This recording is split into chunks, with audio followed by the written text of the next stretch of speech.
joined by Nicholls head women's basketball coach, DoBee Plaisance. Coach, thank you so much for joining me. Fired up to be here. Your Nicholls Colonels ended last season on a 7-game win streak. How do you look to carry that momentum going into this season? Well, with the same, I guess the same mentality that got us to that point. We didn't get off to the best of starts last year, but it's not necessarily how you start all the time, it's how you finish. And it was the process. We just stayed true to the process, our discipline, our accountability, and we just knew it was going to work out. And going into this season with so much uncertainty, and I can tell you at this point more than ever, I'm just grateful to be playing. I'm grateful to be practicing. I'm grateful to be playing. It really doesn't matter who we play, where we play. Just thank you, Jesus, for playing.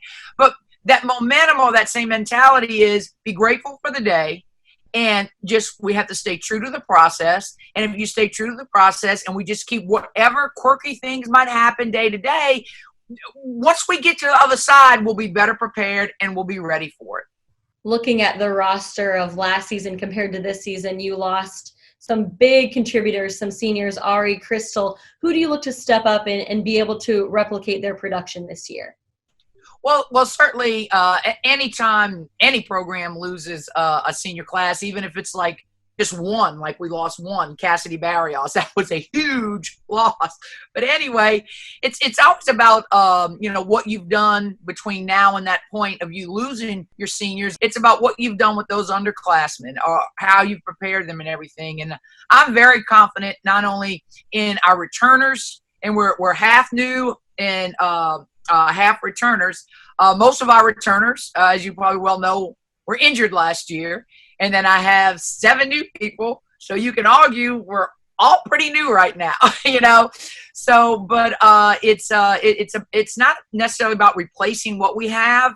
It's just embellishing what we do have. And I'm very confident what we have. I like our look. We're a fun look. We're a fun bunch. So I'm just excited to get started with them doing something other than practicing. But I am grateful for practicing. What's the biggest challenge in terms of helping a new group of players and a returning group of players be able to mix and gel? I think understanding the why. Great question. As a coach, I've never really ever felt like a coach. I've felt like a teacher, and I like to teach whole, part whole.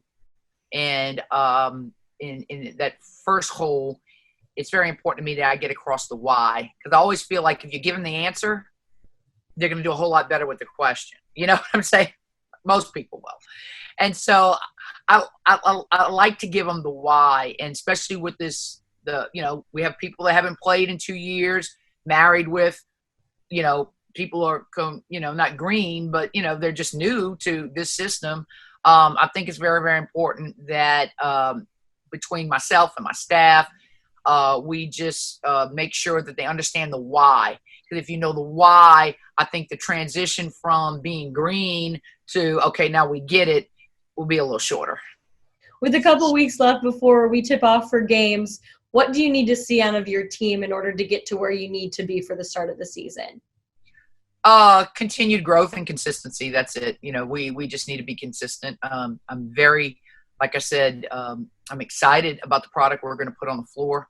I'm excited about the look we're going to have.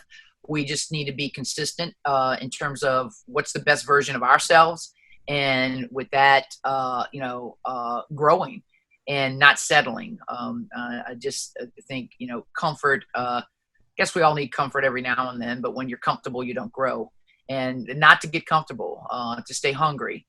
And, that's the push. That's every day. And especially, with the uncertainty, all the more reason. It's been a big push lately about just being grateful. Be grateful. You're practicing here. You get to run, line sprints. You get to, grind it out and block out drills. You get to do all that stuff. It's not oh my gosh, so I think it's going to be more of a mentality. And I think not just for us, for across the country, it's, how we're going to keep that locker room positive and keep that locker room believing that, there's true purpose in everything we do every day, and not to get caught up in the external as much, which is very difficult these days.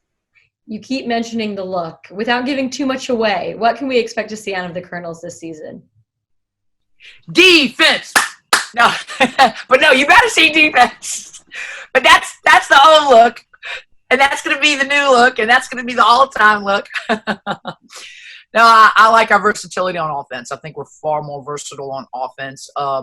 I think we have more weapons, if you will, in terms of once we're able to really, within the system, figure out how to really expose, that versatility and that strength. I think we're going to be good. But I just love our versatility, and I love our depth, the things we can do. And we've even, put in a couple of new sets that we haven't done before, only because, it just marries to, I guess, our strengths. So I'm excited about that. I think we're going to be versatile. We're going to be fun to watch, but we better play defense. Or I'm going to be upset.